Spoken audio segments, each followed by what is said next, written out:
함께 기도드리겠습니다. 말씀이 육신이 되어 우리 가운데 오신 주님, 오늘 이 복된 날도 그 주님과 함께 하고자 은혜를 구하며 엎드려 나아갑니다. 하나님을 사랑하고 이웃을 사랑하라는 두 계명에 주의 모든 말씀이 있음을 우리에게 가르쳐 주셨으니 오늘도 더욱 주를 사랑하고 내 곁에 두신 이들을 사랑함으로 살아감에 부족함 없도록 이 시간 우리에게 말씀하여 주시고 깨닫게 하시고 주의 성령으로 붙드시며 역사하여 주시옵소서. 예수님 이름으로 기도합니다. 아멘. 오늘 우리에게 주시는 하나님 말씀은 여호수아 8장 24절부터 29절까지 말씀입니다. 여호수아 8장 24절부터 29절까지 말씀을 제가 봉독해 드리겠습니다. 하나님의 말씀입니다.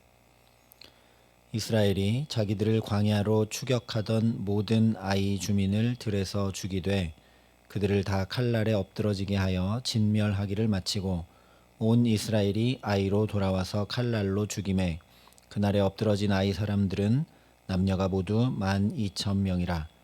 아이 주민들을 진멸하여 바치기까지 여호수아가 단창을 잡아 든 손을 거두지 아니하였고 오직 그 성읍의 가축과 노략한 것은 여호와께서 여호수아에게 명령하신 대로 이스라엘이 탈취하였더라.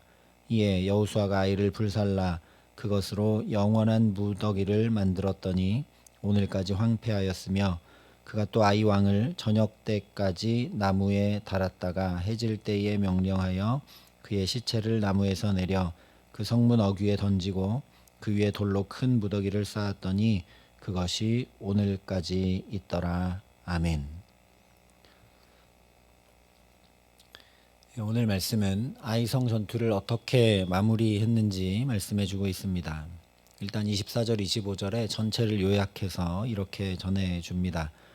이스라엘이 자기들을 광야로 추격하던 모든 아이 주민을 들에서 죽이되 그들을 다 칼날에 엎드러지게 하여 진멸하기를 마치고 온 이스라엘이 아이로 돌아와서 칼날로 죽임에 그날에 엎드러진 아이 사람들은 남녀가 모두 12,000명이라. 이 말씀에서 알 수 있듯이 인간적인 계산으로 판단해 보면 아이성은 남녀를 다 합해서 12,000여 명입니다. 그러니까 그 중에 반이 남자라면 한 6,000명 되는 거고 그 중에 20살 이상 군대 나가서 싸울 만한 군사는 약 5,000명 정도 되겠죠. 그러니 군사 약 5,000이면 상대할 수 있는 겁니다. 그런데 3절에 말씀했던 대로 이스라엘은 용사를 3만 명을 뽑아 전투에 임합니다. 또한 12절에 말씀한 대로 그 3만의 용사들 중에 약 5,000을 택해서 매복을 시킵니다. 하나님께서 아이성 전투에 임할 때 그냥 복병을 두라는 명령만 주셨습니다. 숫자를 얼만큼 복병으로 해라. 본진에 공격할 군대는 이만큼 해라. 그런 말씀은 주시지 않았습니다. 그런데 이스라엘은 복병의 숫자만 처음 자기들의 계산과 판단으로 아이성 전투 때 올라갔던 인원만큼이나 두었고 그 복병 5,000의 5배인 25,000이나 되는 용사들이 전투에 임하게 했습니다. 그러니 12,000의 아이성 사람들을 숫자만으로도 충분히 제압하고도 남음이 있을 만큼 이스라엘이 전심전력 다했다는 것을 우리가 알 수 있죠. 복병을 두고 진멸시키라 하신 하나님의 말씀을 온전히 이루기 위해 최선을 다했다라는 겁니다. 그뿐만이 아닙니다. 27절에 오직 그 성읍의 가축과 노략한 것은 여호와께서 여호수아에게 명령하신 대로 이스라엘이 탈취하였더라 말씀합니다. 전쟁 후에 탈취물을 자기들이 스스로 가져가는 것이니 얼마나 좋았겠으며 얼마나 기쁨이 넘쳤을까. 그렇게 생각하기 쉬운 장면이죠. 그런데 사실 지금 이스라엘 백성들이 탈취물을 자기들 손으로 가져가는 것은 결코 쉬운 일이 아닙니다. 왜냐? 바로 직전에 탈취물을 가졌던 아간이 그의 가족과 그의 소유 전체와 함께 어떻게 진멸당했는지 생생히 보았기 때문이죠. 그러냐 이렇게 하나님 명령대로 탈취물을 취했다라는 것은 이스라엘이 회개한 후에 철저히 하나님을 신뢰하는 믿음 가운데 서서 나아갔다는 것을 증명해 보여주는 것입니다. 그냥 단지 전쟁에 이기고 아이성 진멸하고 신나서 탈춤을 자기들이 가져가고 이런 것 아니라는 것이죠. 어쩌면 아간을 생각하며 죽을 각오를 하고 하나님의 말씀을 성취해 나간 장면이 바로 탈취물을 취한 장면입니다. 이렇게 충성함으로 주의 말씀을 지켜 행하는 모습은 이스라엘을 그대로 드러내고 나타내는 지도자 여호수아에게서 더 뚜렷이 보여집니다. 26절에 아이 주민들을 진멸하여 바치기까지 여호수아가 단창을 잡아든 손을 거두지 아니하였다 말씀하기 때문입니다. 하나님은 여호수아에게 18절에 내 손에 잡은 단창을 들어 아이를 가리키라. 그러면 이 성읍을 내 손에 넘겨주리라 말씀하셨습니다. 그러니까 여호수아는 하나님의 명령이 떨어졌을 때 아이 성을 그냥 가리키기만 하면 되는 일이죠. 그런데 그때 매복한 군사들이 나올 수 있도록 신호만 주고 끝난 게 아니라 아이 성을 진멸하여 바치기까지 여호수아가 단창을 잡아든 손을 거두지 않았습니다. 참 쉽지 않은 일이죠.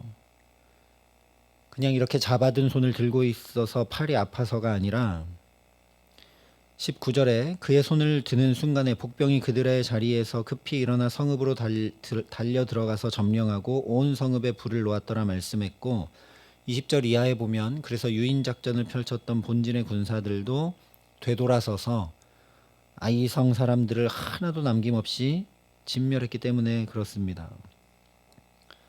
그런데 여호수아가 진멸하여 바치기까지 단창을 잡아든 손을 거두지 아니한 것은 아이성을 점령하고 거기 있는 사람들을 다 진멸할 때까지만 그렇게 한 게 아닙니다.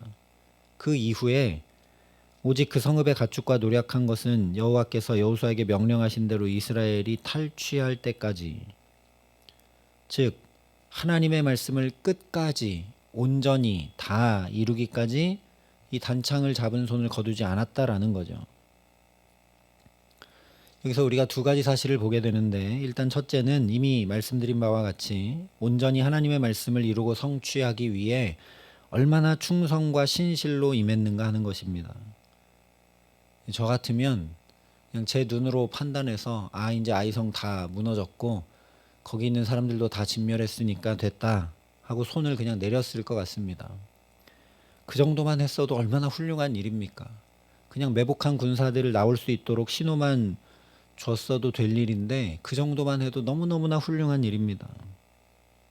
인간적으로만 생각해도 이 정도 해도 대단한 충성이죠. 그런데 왜 여호수아가 이렇게 하고 있느냐?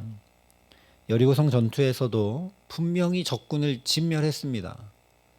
그러나 온전히 바치라 하신 하나님의 말씀을 제대로 끝까지 행하고 이루었는지 살피지 않고 확인하지 않아 넘어졌습니다.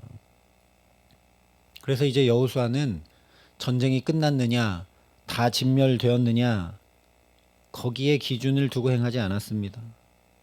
오직 하나님의 말씀대로 되었는가, 그 말씀이 온전히 이루어졌는가, 거기에만 중심과 기준을 두고 행했다라는 거죠. 이에서 벗어난 것은 아무리 열심히 했다고 해도, 끝까지 했다고 해도 충성과 순종일 수 없음을 아이성과의 첫 번째 전투에서 뼈아픈 교훈으로 얻었기 때문입니다. 그러니 오늘 말씀을 기준 삼고 말씀을 충성되이 준행하며 말씀이 온전히 이루어지도록 우리도 주 앞에 살아갈 수 있도록 은혜를 구하는 저와 여러분 될 수 있기를 간절히 기도합니다. 두 번째는 여호수아가 놀라운 믿음의 성장과 성숙을 이룬 것을 보게 됩니다. 왜냐하면 진멸하여 바치기까지 이 단창을 잡은 손을 거두지 아니한 것은 과거의 모세의 모습을 그대로 담아내고 나타내는 것이기 때문입니다. 출애굽기 17장에서 출애굽한 이스라엘 백성들이 첫 번째 전투를 아말렉과 치릅니다. 그런데 그 전쟁을 할 때 모세가 하나님의 말씀대로 아말렉을 진멸하기까지 지팡이를 손에 잡고 그 손을 내리지 않았습니다. 그리고 모세가 그렇게 손을 내리지 않은 것은 하나님을 붙들고 놓지 않은 것이었습니다. 왜냐하면 이 지팡이가 하나님의 지팡이라고 성경이 분명히 말씀하기 때문입니다. 그런데 이제 여호수아가 아이성을 진멸하기까지 단창을 잡아둔 손을 거두지 않습니다. 특별히 아말렉과의 전쟁을 마치고 난 다음에 하나님께서 모세에게 그 전쟁한 이야기를 책에 기록하여 기념하게 하고 여호수아의 귀에 외워 들리라 말씀하셨습니다. 출애굽하고 이스라엘이 처음 치렀던 전투가 아말렉 전투인데 이제 앞으로 치러질 이스라엘이 치르게 될 모든 전투는 그렇게 오직 하나님 붙들고 승리하게 될 것을 책에 기록해서 기억하게 하고 특별히 여호수아에게는 외워 들리라 말씀하셨습니다.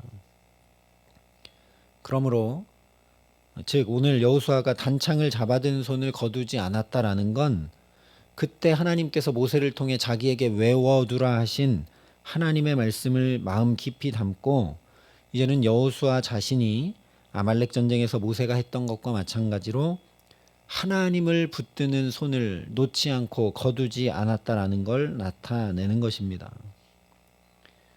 그러니 모세의 시종이었고 후계자였던 여호수아, 그래서 나는 도저히 모세처럼 할 수 없을 것 같아서 두려워하고 놀랐던 여호수아가 이제는 모세와 똑같이 오직 하나님만 붙들고 의지하는 자리까지 믿음의 진보를 이루었음을 우리가 알게 됩니다.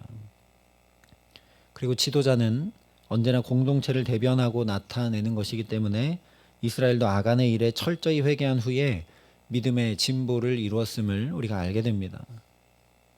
여기서 우리가 주목해야 할 것은 하나님은 이미 약속의 땅 가나안을 다 이스라엘에게 유업으로 주셨지만 이스라엘과 여호수아는 그들의 믿음이 자란 만큼 그 유업을 내 것으로 누리고 있다라는 사실입니다. 우리는 그냥 이 여호수아서의 전쟁 이야기, 정복 이야기를 읽어가다 보니까 가장 먼저 요단을 건너서 아이성을 만났고 그래서 아이성을 점령했고 그 다음에 있는 성이 여리고성 먼저 점령하고 그 다음에 있는 성이 아이성이니까 순차적으로 아이성을 점령해 갔다라고 생각하기 쉽습니다.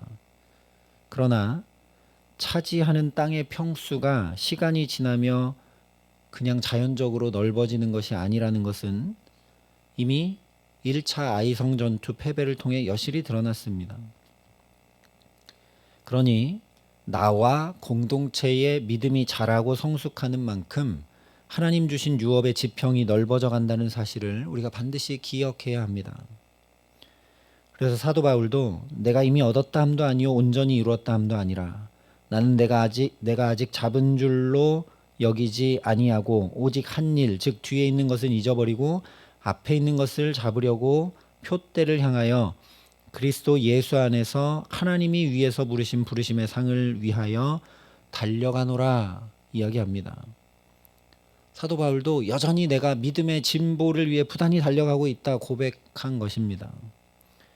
또한 사도 베드로도 오직 우리 주 곧 구주 예수 그리스도의 은혜와 그를 아는 지식에 자라가라 강권했습니다. 무엇보다 누가복음에 예수는 지혜와 키가 자라가며 하나님과 사람에게 더욱 사랑스러워 가시더라 말씀했습니다. 물론 이것은 1차적 의미가 예수님께서 어린 시절에 이렇게 자라가셨다 묘사한 것인데 그 안에는 예수님도 늘 이렇게 인격과 사랑과 믿음의 진보를 이루어 가셨다는 것을 우리에게 전해주고 있는 것입니다.